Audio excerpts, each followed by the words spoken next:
નમસ્તે.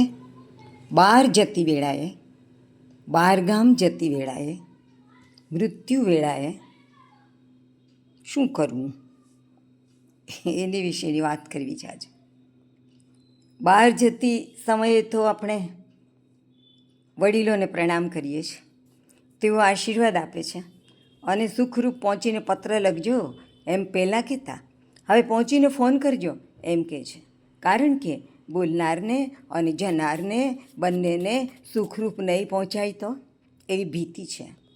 એવી ભીતિને કારણે જ આપણે ત્યાં ગણપતિને, મા અંબાને, હનુમાનજીને પ્રાર્થના કરવાના શ્લોકો છે.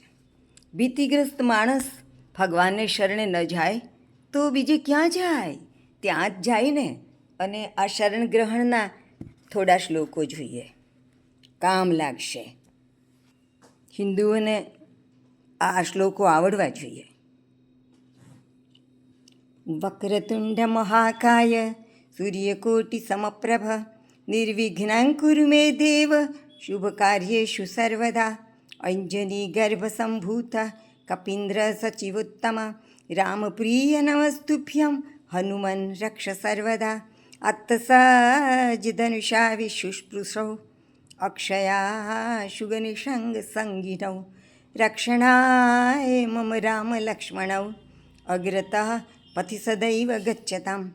સન્નધ કવચી ખડગી ચાપબાણધરો યુવા ગચ્છન મનોરથોસ્માકં રામઃ પાતુ સ લક્ષ્મણ.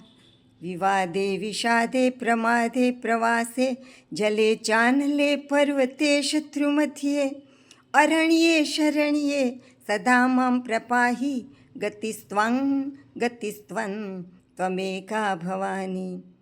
જલે રક્ષતુ વારાહ સ્થલે રક્ષતુ વામન અટવ્યં નારસિંહશ્ચ સર્વતઃ પાતુ કેશવ. આ શ્લોકોનો અનુવાદ પણ જોઈ લઈએ કે વક્ર ચાલનાર, કુટિલ લોકોને દંડ દેનાર, કરોડો સૂર્ય સમાન તેજસ્વી હે ગણપતિ દેવ, મને સદાય શુભ કાર્યોમાં નિર્વિઘ્ન બનાવો. હે આંજનેય, હે કપિશ્રેષ્ઠ, સુગ્રીવના ઉત્તમ સચિવ રામપ્રિય હનુમાનજી, આપને નમસ્કાર. આપ મારી સદા રક્ષા કરો.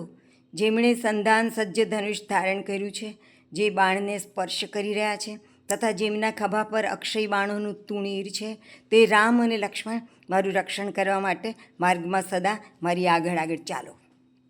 સર્વદા ઉદ્યત કવચધારી, હાથમાં ખડગ ધારણ કરેલા, ધનુષ બાણધારી તથા યુવાન ભગવાન રામ લક્ષ્મણની સાથે આગળ આગળ ચાલીને અમારા મનોરથોનું રક્ષણ કરો.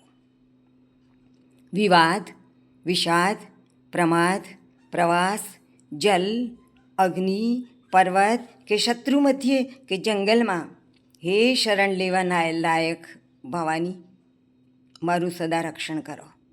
કારણ કે મારી તમારા સિવાય કોઈ અન્ય ગતિ નથી. વરાહાવતારી પ્રભુ, મારું જમીન ઉપર રક્ષણ કરો. નૃસિંહાવતારી પ્રભુ, મારું જંગલમાં રક્ષણ કરો. અને કેશવ, મારું સર્વ સ્થળે રક્ષણ કરો. આટલું ગાયા પછી આપણે ખરેખર આશ્વસ્ત થઈએ છીએ કે આપણને હવે અકસ્માત નહીં થાય? ના, આપણને એવો વિશ્વાસ મુદ્દલે નથી.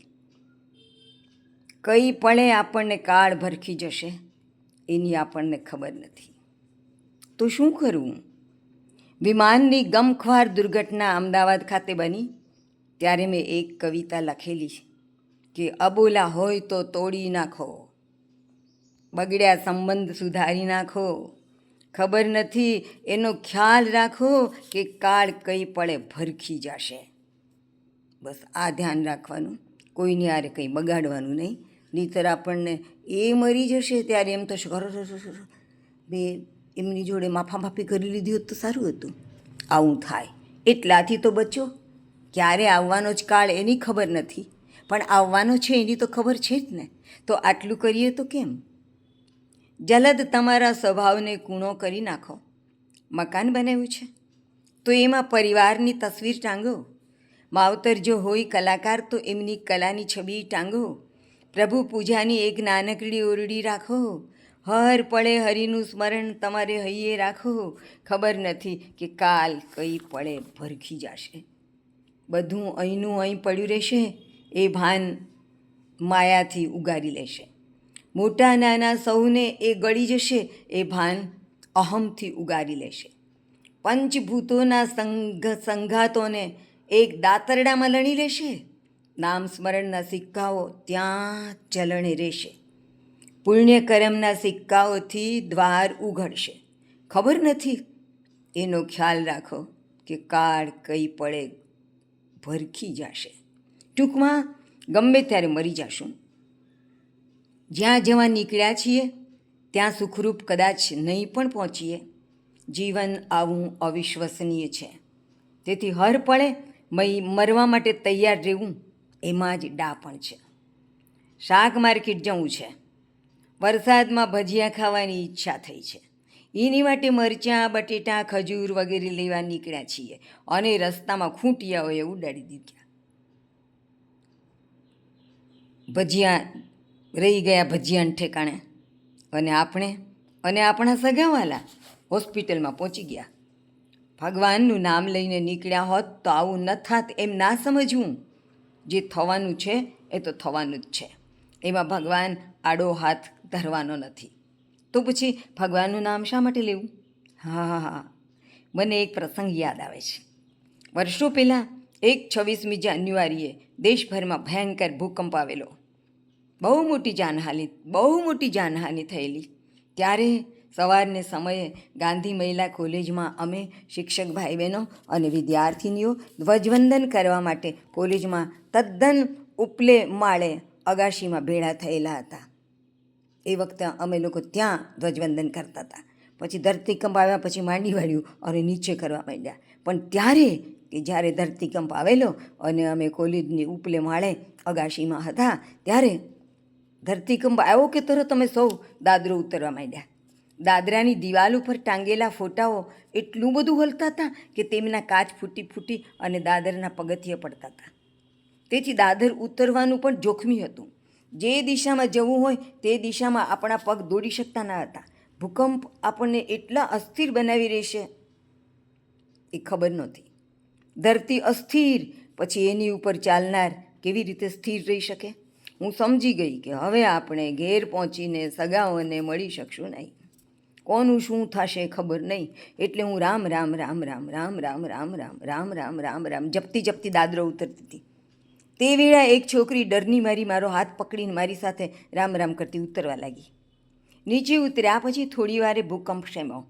ત્યારે છોકરી બોલી, આપણે સુખરૂપ નીચે પહોંચ્યા કારણ કે આપણે રામ રામ બોલતા હતા ને એટલે. મેં કહ્યું, ના, રામ રામ તો આપણે બે જ બોલતા હતા. બીજા બધા તો ચીસો નાખતા હતા, કેટલાક રડતા હતા, કેટલાક કંઈ અવાજ જ કાઢી શકતા ન હતા, તોય એ બધાય બચી જ ગયા છે.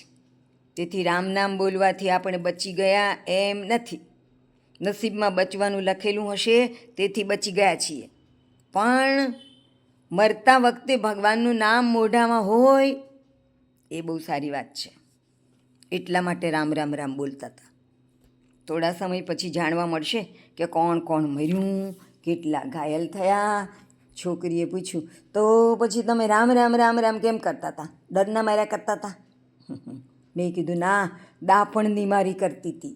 આજે મરવાના જ છીએ એમ મને સમજાઈ ગયું હતું. તેથી મરણકાળે ભગવાનનું નામ મુખમાં હોય તો આપણે ભગવાનને પામી શકીએ એમ સમજીને બોલતી હતી. કૃષ્ણ ભગવાને શ્રીમદ ભાગવદ્ ગીતાના 8મા અધ્યાયના 5મા શ્લોકમાં આપણને એવું કહ્યું છે કે અંતકાલે ચ મામેવ સ્મરન મુક્ત્વા કલેવરમ યહ પ્રયાતિ સમદ્ભાવમ યાતિ નાસ્ત્યત્ર સંશય. જે અંતકાળે મારું સ્મરણ કરતો શરીર છોડી જાય છે તે મારા ભાવને પામે છે, એમાં સંશય નથી.